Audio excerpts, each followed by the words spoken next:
नमस्कार, मी उज्ज्वला. मराठमोळी जीवन चॅनलमध्ये तुमचं सगळ्यांचं मनापासून खूप खूप स्वागत.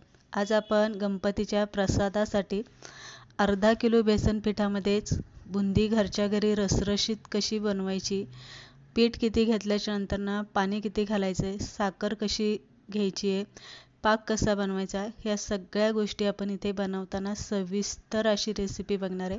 त्यामुळे रेसिपी शेवटपर्यंत बघा. तर चला पटकन रेसिपीला सुरुवात करू. इथे बेसन पीठ घेतलेले. सगळ्यात महत्त्वाचं, बुंदी बनवायची असेल तर ते बेसन पीठ एकदम बारीक दळलेलं स्मूथ पाहिजे. कुठेही मोठं किंवा रवाळ असं बेसन पीठ बुंदीसाठी घ्यायचं नाही. आता दुसरी गोष्ट, बुंदी बनवताना एखाद्या भांड्याने पिठाचं माप घ्यायचं. भले तुम्ही वजनाने घेतलं असेल तरी एखाद्या वाटीमध्ये भांड्यामध्ये हे पीठ काढून घ्यायचं आणि त्या मापाने आपल्याला हे पीठ मोजून घ्यायचं. आता एक बाऊल बेसन पीठ घेतलेले, तेवढंच बाऊल भरून आपल्याला पाणी घ्यायचं आहे. पाणी थोडं थोडं घालून पीठ आपल्याला इथे खलून घ्यायचं आहे. पीठ कसं खलवायचं आहे, तर जास्त घट्टही खलवायचं नाही, जास्त पातळही खलवायचं नाही. तर हलकीशी अशी पिठाची धार लागली पाहिजे. झाऱ्यातून पीठ असं टप टप टप टप गळलं पाहिजे असं पीठ आपल्याला इथे खलून घ्यायचं आहे. तर इथे पीठ आपण खलून घेतलेले. आता आपण पीठ चेक करून घेणार आहे. झाऱ्या घेतलेला आहे, जो आपण घरातला झाऱ्या नेहमी वापरत असतो तळण काढण्यासाठी, तोच झाऱ्या मी इथे घेतलेला आहे. झाऱ्यावरती पीठ घालून घेतलेले. व्यवस्थित पीठ टपटप टपटप असं गळतंय, म्हणजे आपलं पीठ व्यवस्थित खलवलं गेलेलं आहे. तर इथे बघू शकता, या पद्धतीने पीठ आपल्याला खलवायचं आहे. ज्या भांड्याने आपण पीठ घेतलं होतं, त्या भांड्याने आपला 3 हिस्साच्या प्रमाणात हे पाणी वापरलं गेलेलं आहे. म्हणजे 1 हिस्साच्या प्रमाणात आपलं पाणी शिल्लक राहिलेलं आहे. आता आपण पीठ खलवून घेतलेले. बुंदी आपल्याला रंगीबिरंगी बनवायची आहे.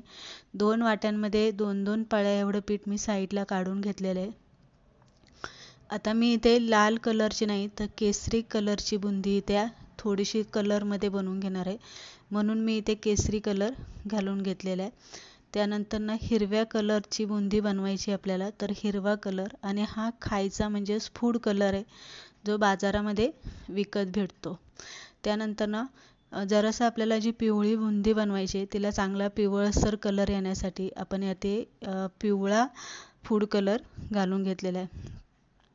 पिठं सगळी आपल्याला इथे हलवून घ्यायचे. इथे कुठेही सोडा मी वापरलेला नाही आहे, किंवा तुम्हाला जर चिमूटभर मीठ यामध्ये घालायचं असेल तर तुम्ही घालू शकता, पण सोडा न वापरता आपण ही बुंदी बनवून घेतो आहे. आता पाक आपण बनवून घेणार आहे. पीठ खलून साईडला ठेवलेले, पाक बनवून घ्यायचा आहे. आता ज्या भांड्याने आपण पीठ मोजून घेतले, त्याच भांड्याने तेवढीच आपल्याला साखर घ्यायची आहे. म्हणजे जेवढं तुम्ही पीठ घेतलेले तेवढीच तुम्हाला साखर घ्यायची आहे. 1 बाऊल भरून मी साखर घेतलेली.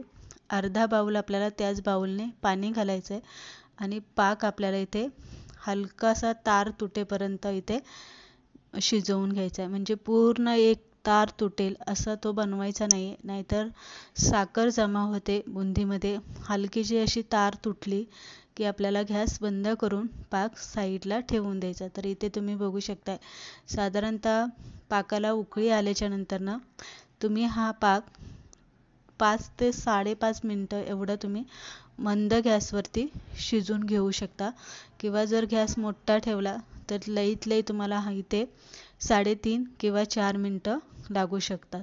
तर इथे पाक आपला बनवून तयार झालेला आहे. आता आपण इथे बुंदी बनवून घेणार आहे. बुंदी बनवताना तेल इथे चांगलं गरम करून घ्यायचं आहे. कुठेही तुम्ही बोलशाल की तेल हलकंसं गरम झालेलं आहे, तेल एवढं गरम झालेलं आहे, तर तसं नाही. तेलातून चांगली अशी वाफ निघाली पाहिजे. पिठाचे 2 थेंब तेलामध्ये टाकल्या तेल पटकन असे वरती आले पाहिजे, तरच आपल्याला बुंदी सोडून घ्यायची. इतीच्या तेलापासून साधारणतः आपल्या हाताच्या इतीच्या अंतरावरती झाऱ्या धरायचा आणि एखाद्या पळीने किंवा वाटीने पीठ आपल्याला झाऱ्यावरती असं पसरून सोडायचं. लगेच बुंदी काढायची नाही किंवा लगेच तिला हलवायची नाही. थोडीशी तळून द्यायची आणि मग तिला हलवून आपल्याला काढून घ्यायची. आता ही आपण गोड बुंदी बनवते, त्यामुळे बुंदी जास्त कुरकुरीत तळून नाही घ्यायची. तर थोडीशी ती नरम असतानाच आपल्याला तेलातनं काढून घ्यायची, म्हणजे ती पाकामध्ये व्यवस्थित मुरली जाते, पाक बुंदी व्यवस्थित शोषून घेते.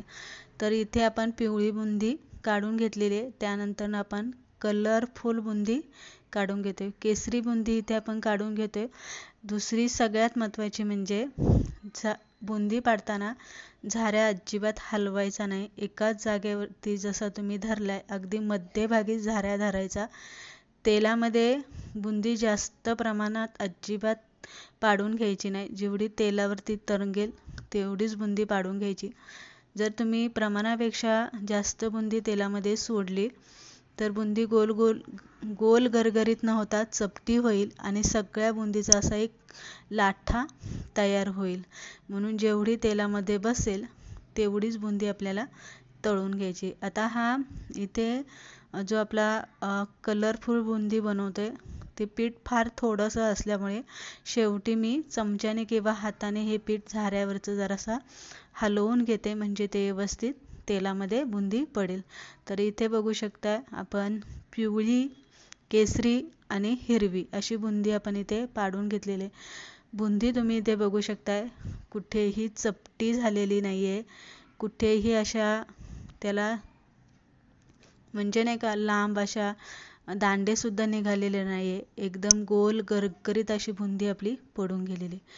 पाकामध्ये बुंदी घालताना पाक आपल्याला हलकासा असा गरम पाहिजे, जसं आपण गुलाबजामासाठी गरम करतो अगदी तसाच पाक आपल्याला इथे गरम करून घ्यायचा आहे. विलायची पावडर इथे पाकामध्ये मी घालायची विसरले, पण आत्ता मी इथे विलायची पावडर घालून घेते. तुम्हाला केसर घालायचं असेल थोडंसं तर तुम्ही इथे घालू शकता. विलायची पावडर घालून घेतल्याच्या नंतरनं व्यवस्थित पाकामध्ये बुंदी हलवून घ्यायची आणि झाकून रात्रभर ठेवायची. अधनंमधनं तुम्हाला शक्य असेल तर बुंदी तुम्ही हलवत जा. दुसऱ्या दिवशी सकाळी तुम्ही इथे बघू शकताय बुंदी मी अधनंमधनं असे हलवत गेले होते, त्यामुळे एकदम मोकळी सुटसुटीत बनून तयार झालेली. जर तुमची बुंदी अशी मोकळी सुटसुटीत झाली नाही, चिकट झाली, तर तुम्ही एखाद्या कॉटनच्या कपड्यावरती थोडा वेळ अशी पसरून घ्या, म्हणजे पाक व्यवस्थित सुकला जातोय आणि अशी बुंदी मोकळी सुटसुटीत आणि कोरडी होती. तर इथे तुम्ही बघू शकताय छान अशी रसरशीत आपली बुंदी बनून तयार झाली.